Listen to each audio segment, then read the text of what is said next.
इस पैटर्न पे मांगेंगे कि नुकसान अगर जम्मू में ज्यादा हुआ हम मांगेंगे नहीं, कश्मीर में अगर ज्यादा होगा तो हम रिलीफ मांगेंगे।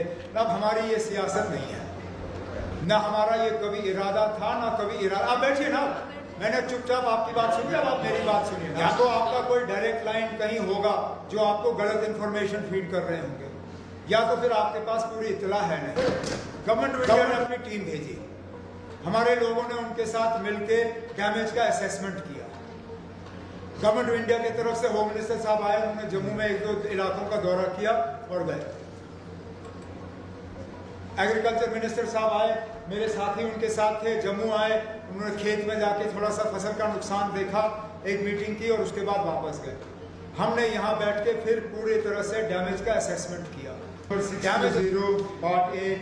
Yes sir, it is a fact that Gurez Valley has been conferred the best offbeat destination in India Gold Award in 2022 for its pristine national beauty, unique landscape and sustainable tourism initiatives. The award highlights the valley's immense tourism potential and its recognition as an preferred offbeat travel destination in the country.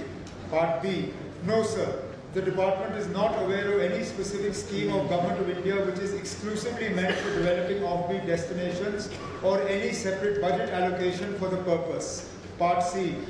Tourism Department has already identified Gurez as a potential offbeat destination. As and when a scheme is launched by Government of India in this regard, Gurez will also be recommended for development as an offbeat destination. Meanwhile, during the current financial year 2025-26, the Directorate of Tourism Kashmir has undertaken a dedicated project under the CAPEX budget for the upgradation and development of Gurez as a tourist destination. The execution of the project is in progress and the necessary formalities are being completed in coordination with the District Administration Bandipora for identification and transfer of land for the project. जहाँ तक honourable member ने सवाल पूछा, सवाल का सही जवाब मेरे तरफ से ऑनरेबल मिनिस्टर साहिबा ने दिया। बात ये नहीं है कि पॉलिसी नहीं है, सवाल ये पूछा गया कि क्या कोई फ्रेश पॉलिसी। हम फ्रेश पॉलिसी ला नहीं रहे हैं क्योंकि फ्रेश पॉलिसी की ज़रूरत नहीं है। जहाँ तक लैंडलेस लोगों को ज़मीन मकान बनाने के लिए देने का इरादा है, उसके लिए हमने पहले ऐलान किया है, कागजी कार्रवाई हो रही है। उसका भी जवाब दिया गया है कि जहाँ अवेलेबल होगा वहाँ पे PMAY पैटर्न पे 5 मरला ज़मीन जो है लीज बेसिस पे रेजिडेंशियल के लिए जहाँ ज़मीन होगी वहाँ हम दे देंगे। ये 2 चीज़ें।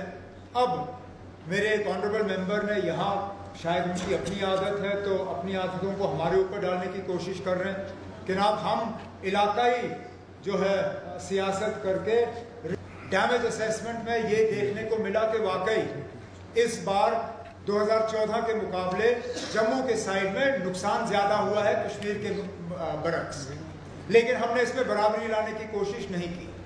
हालांकि एक तरफ से मुझे किसी ने ये कहा कि जनाब अगर हम ये प्रपोजल भेजेंगे इसका शायद उल्टा ये नतीजा निकलेगा, लोग कहेंगे कश्मीर में नुकसान हुआ नहीं। मैंने कहा जहाँ ज़्यादा नुकसान हुआ है वहाँ पे रिलीफ ज़्यादा बनता ही बनता है। वो पैकेज जो हमने मांगा है वो तैयार है, वो गवर्नमेंट ऑफ इंडिया को सबमिट किया जा रहा है। गवर्नमेंट ऑफ इंडिया से उसकी मंजूरी आ जाती है, वो पैसा हम लोगों को बांटना शुरू करेंगे। इसमें कोई सियासत नहीं होगी, इसमें कोई मजहब नहीं देखा जाएगा, कोई इलाका नहीं देखा जाएगा। नुकसान हुआ है तो नुकसान का मुआवजा मिलना चाहिए, बस इतना।